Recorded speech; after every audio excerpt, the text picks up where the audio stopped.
Hoy, 20 de noviembre de 2023, se conmemoran 113 años del inicio de la Revolución Mexicana, y por tal motivo, hablaremos de uno de los personajes más importantes de dicho pasaje histórico, un personaje que estuvo estrechamente relacionado con el espiritismo, Francisco I. Madero.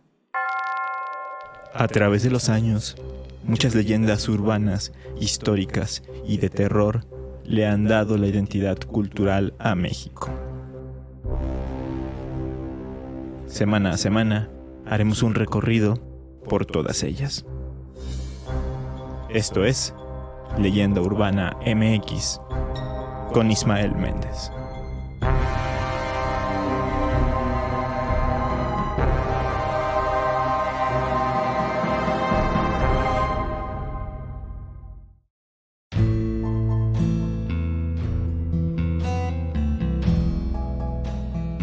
Francisco I. Madero nació el 30 de octubre de 1873 en Parras de la Fuente, Coahuila, en el seno de una importante y acaudalada familia de la región, pues su padre, Francisco Madero Hernández, fue un empresario que destacó en el ámbito agrícola y textil, y su abuelo, Evaristo Madero, fue, además de hacendado, gobernador del estado.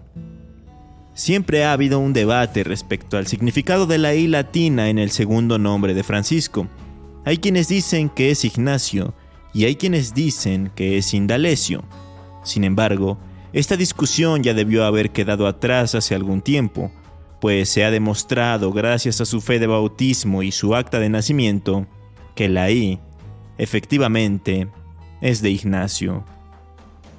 Todos recordaremos por nuestras clases de historia que Francisco I. Madero fue empresario, político, revolucionario y que hasta llegó a tomar el cargo de presidente de la República. Pero lo que no todos saben es que este personaje, además, estuvo relacionado con el tema de lo paranormal y, sobre todo, con el espiritismo y otras doctrinas esotéricas.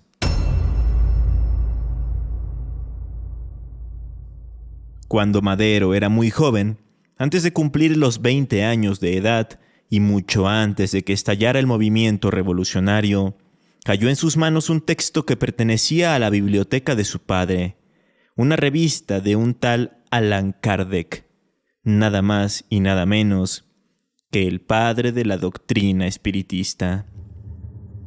Allan Kardec fue un francés del siglo XIX que estudió y sistematizó el espiritismo, publicando trabajos como el Libro de los Espíritus o el Libro de los Mediums, y fundando revistas como la Revue Spirit, dedicada en su totalidad a la práctica del espiritismo. En esas obras y en otras tantas, Kardec establecía las bases de esa práctica, la clasificaba como una ciencia y a la vez una doctrina filosófica. Hablaba de la inmortalidad del alma, de la relación entre los hombres y los espíritus, de la vida presente y futura, etc.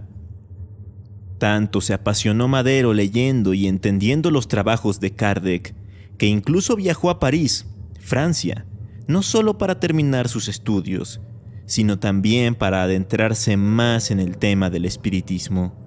De hecho, durante el viaje también visitó varios lugares y centros en los que se practicaba la doctrina, en donde, supuestamente, los espíritus le manifestaron que él también podía ser médium. Entonces, cuando regresó de París, Madero estuvo dispuesto a explotar sus habilidades como médium y a poner en práctica lo aprendido en Europa, destacándose como médium psicográfico o médium escribiente. Es decir, que los espíritus se comunicaban con él y entraba en un estado de trance, y ya estando en trance, él escribía lo que dichos espíritus le decían o le dictaban. De acuerdo con varias cartas y con las memorias que escribió el propio Madero entre los años 1901 y 1904, se sabe que por aquel entonces logró ponerse en contacto con Raúl, uno de sus hermanos que había fallecido años atrás, cuando apenas era un niño, y con un tal José Ramiro, quien firmaba sus comunicaciones simplemente como José. Pero la pasión de Madero por el espiritismo no quedó ahí en simples comunicaciones con sus familiares fallecidos, sino que llevó las cosas a lo grande y fundó y presidió la Sociedad de Estudios Psíquicos de San Pedro, en su natal Coahuila, en donde llevaba a cabo sus sesiones psicográficas y que tenía el objetivo de propagar la doctrina espiritista. Por otro lado, bajo el seudónimo de Arjuna, escribió artículos para diarios y revistas relacionadas con el tema, como La Cruz Astral, El Siglo Espírita, Alma y Helios. Inclusive, más adelante, bajo un seudónimo diferente, escribió un libro completo llamado El Manual Espírita, en el que hablaba de sus creencias y de su conexión con los espíritus. Con todo esto, podemos darnos cuenta de que el espiritismo no era un simple hobby para Madero, y ser medium no era algo que se tomara a la ligera. Y, de hecho, estas cosas de algún modo determinarían su futuro y hasta el futuro del país.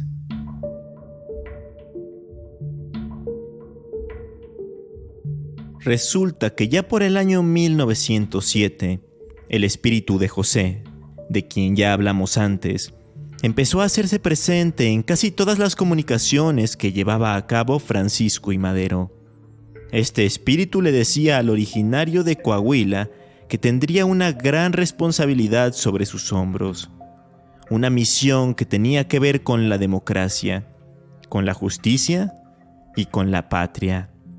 De hecho, llegó a referirse a Madero como un soldado de la libertad y el progreso. Así es, básicamente el espíritu. Con todo esto, se refería a la gesta revolucionaria. Adicional, José aconsejaba a Madero enfocarse mucho en sus pasiones y prepararse de sobremanera, cosa que el político se tomó muy en serio.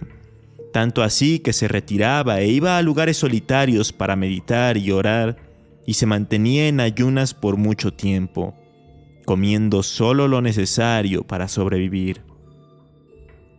Repasemos una de estas comunicaciones psicográficas con los espíritus de la que se tiene registro. Yo quiero decirte que estás predestinado para cumplir con una misión de gran importancia, mayor de la que te hemos dicho hasta ahora. Esa misión de gran responsabilidad la tendrás que desempeñar forzosamente, porque allá van encaminados todos tus pasos. Pero el mayor o menor éxito que obtengas dependerá de tus esfuerzos para poner en práctica los propósitos que te haces cuando estás bajo la influencia de tu naturaleza superior. No dejes ni un momento de estar en relación con nosotros. Procura verificar tus inspiraciones con regularidad, y será tuya la victoria.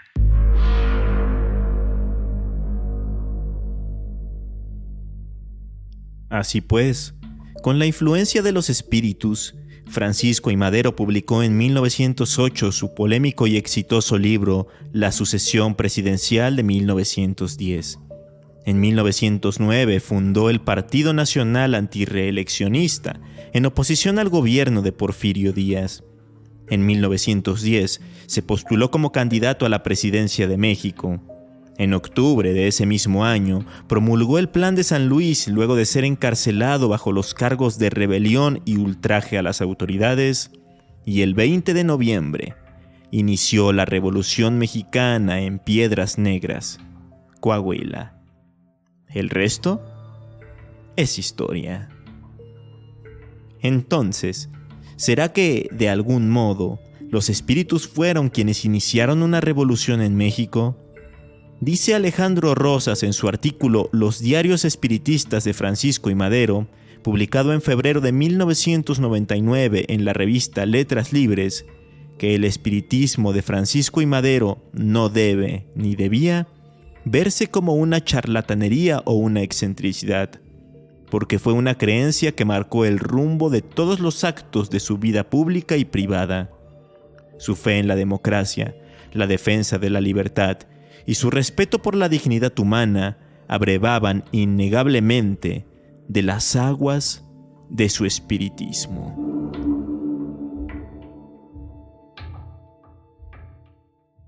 Una vez que Francisco I. Madero logró su cometido y asumió el poder en 1911, sus opositores y la prensa antimaderista se burlaba de él. Esta última publicaba caricaturas ridiculizando sus creencias espiritistas. Es muy famosa una tira llamada Prácticas Maderistas, en la que se le representaba a Chiquito, sentado y con las manos en una mesa con una vela en el centro. En la parte de abajo, un texto sarcástico hacía la pregunta de con quién hablaba. En el texto El incómodo espiritismo de Pancho Madero, publicado por el periódico La Crónica, se habla de que esto fue un tanto contradictorio o incoherente, porque en aquella época el espiritismo estaba en boga y mucha gente creía en él.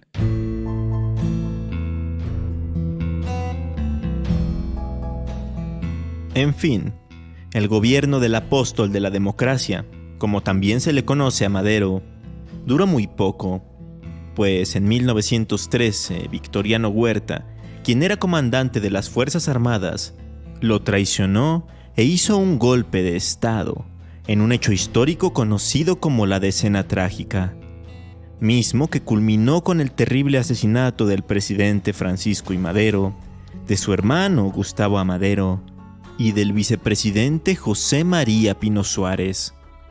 Madero fue enterrado en febrero de 1913 en el Panteón de la Piedad y probablemente después de eso pudo reunirse y hablar de otra forma con su hermano Raúl.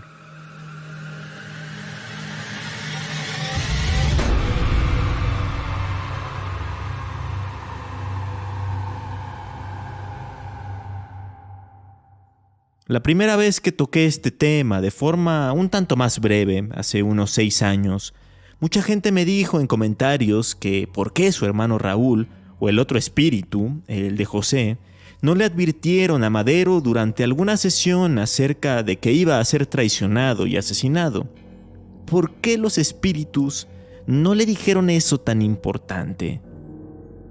Bueno, dejando de lado el hecho de que no sabemos si en realidad existe la comunicación con los muertos, una posible respuesta que también podemos hallar en el artículo antes citado de la crónica es que Madero, una vez estando en el poder, dejó un poco de lado ese tema, no porque quisiera, sino porque no tenía tiempo, estaba muy atareado.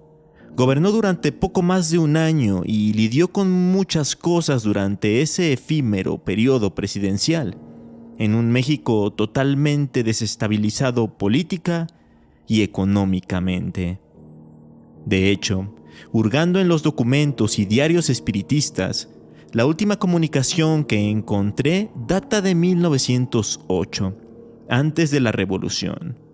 Sin embargo, el último escrito de Madero relacionado con el tema es el que mencioné hace algunos minutos, el Manual Espírita, que se remonta a 1911 y que firmó bajo el seudónimo de Vima.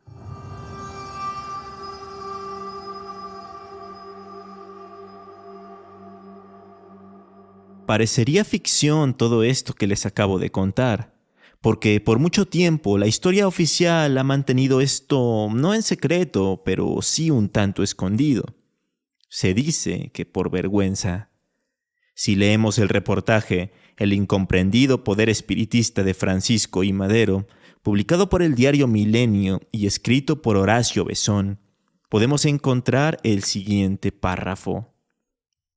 Hoy, la historia oficial sigue avergonzada por esta faceta de Madero, escondiéndola en lo más profundo de esa imagen incolume de héroe, tan falsa como inhumana.